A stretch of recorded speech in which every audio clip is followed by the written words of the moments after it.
نن محترمو 15 د شعبان دی او تاسو 15 د شعبان باندې دا وظیفه دا یو ځل دا لازمي وکړئ ځکه چې د دې وظیفې په برکت باندې به الله پاک ستاسو تقدیر بدلی الله پاک به ستاسو ژوند بدلی ستاسو څومره مسایل دي ستاسو څومره مصایب دي دغه رنګې څومره حاجات دي د رشتې مسله ده دغه رنګې د کاروبار مسله ده دغه رنګې د نوکرۍ مسله ده کاروبار نه میلاویږي روزګار نشته دی دغه رنګې محترمو د ویزې مسله ده یا هلته کې د کاروبار د نشوالي مسله ده ستاسو څومره مسلې مسایل دي نن چې کومه ورځ ده 15 د شعبان نو ډیره زیاته د قوت والا ډیره زیاته بهترین ورځ ده یاد ساتئ محترمو چې نن 15 د شعبان هم دی او سره د جمعې مبارک ورځ هم ده نو دو فضیلتونه د یو ځای شوي دي نو کوم بنده چې په دې ورځ باندې دا وظیفه کوي الله پاک به د انسان تمام مشکلات ختم کی او تمام حاجات بوله دا پوره کی بسم الله الرحمن الرحیم شروع کوم د ډیر زیات بهون کی او د ډیر زیات مهربان رب په نوم باندې تمام حمد و ثنا هغه ذات لره ده چې ځمکې اسمانونه واڼه جهان پیدا کړي او درود شریف په نبی کریم صلی الله علیه و آله وسلم باندې دغه په ټولو صحابه کرام باندې په ټولو نیکانو خلق باندې محترمو نن چې کومه زمونږ وظیفه ده نو دا وظیفه د 15 د شعبان حواله سره ده نو نن خوش قسمت حل کې هغه د چې 15 د شعبان هم دی او دغه رنګې د جمعې مبارکه ورځ هم ده یاد ساتئ محترمو چې ډیر حلقه به داسې وي ډیر خوش قسمته حلقه به داسې وي چې بیګا چې کومه شپه تېره شوه د جمعې شپه 15 د شعبان چې کومه شپه وه دا تېره شوله چا پکې بندګي کړې چا پکې وظیفه کړې چا پکې نوافل کړي او دغه رنګې چا پکې صلات تسبیح موس کړی دی الله پاک دې خلکو چې څومره ګناهونه دي هغه محترم معاف کړي دي دغه رنګ محترم الله پاک به د انسان لازما مرسته کوي انسان چې څومره ګناهونه د الله پاک به معاف کوي دغه رنګ د انسان چې څومره ضرورت د محترم الله پاک به پوره کوي ځکه الله پاک د انسان ګناهونه معاف کړي چې الله پاک په خپل اعلان کوي سوچته چې مان بهانه غواړي بهانه وته کوم سوچته چې زمان رزق غواړي رزق له ورکما سوچته چې زمان خپل حاجت طلب کی حاجت له پوره کما محترم کوم شپره حل وبکې عبادت وکړل ډیر زیاته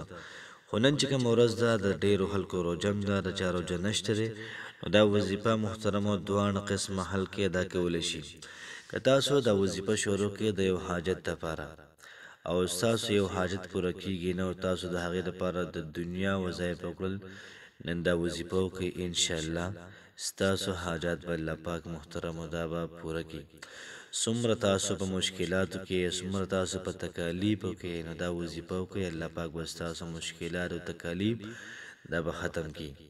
دغه رنګ محترمو کو څوک د نوکرۍ لپاره کې الله پاک ول نوکرۍ ورکړي کو څوک د رشتې لپاره کې الله پاک ول رشته ورکړي نو ډیره زیاته پاورفل او بهترین وظیفه ده کو څوک د مال او دولت لپاره کې الله پاک به د انسان له دولت ورکړي نن چې کوم ورځ ده ډیر زیاته محترمو ته کمال ل 15 د شعبان نبی کریم علیه الصلاۃ والسلام 15 د شعبان باندې روزه نیوله او دغه رنګ د شپې او محترمه بندگی د الله پاک کوله نو کو تاسو څومره حاجات څومره مسائل وي نن محترمو دا وظیفه وکړي او سره د درود شریف کثرت کوي د استغفار کثرت کوي دغه رنګ د منځونو اهتمام کوي ان شاء الله عزیز کامیابی دا محترم استاسو را کوشش کول پکار د محترم رمضان را روان دي نو پدې میاش کې موږ سنا سره وجیونی سو ځکه دا میاش پیغمبر علیه الصلاۃ والسلام فرمای د رمضان لپاره یو قسم لا پریکټس ته مشق دی نن چې کوم زموږ وظیفه ده هغه داسې ده چې موږ به اولس پیری درود ابراهیم وایو خپ قلاره خپ آرام خپ سکون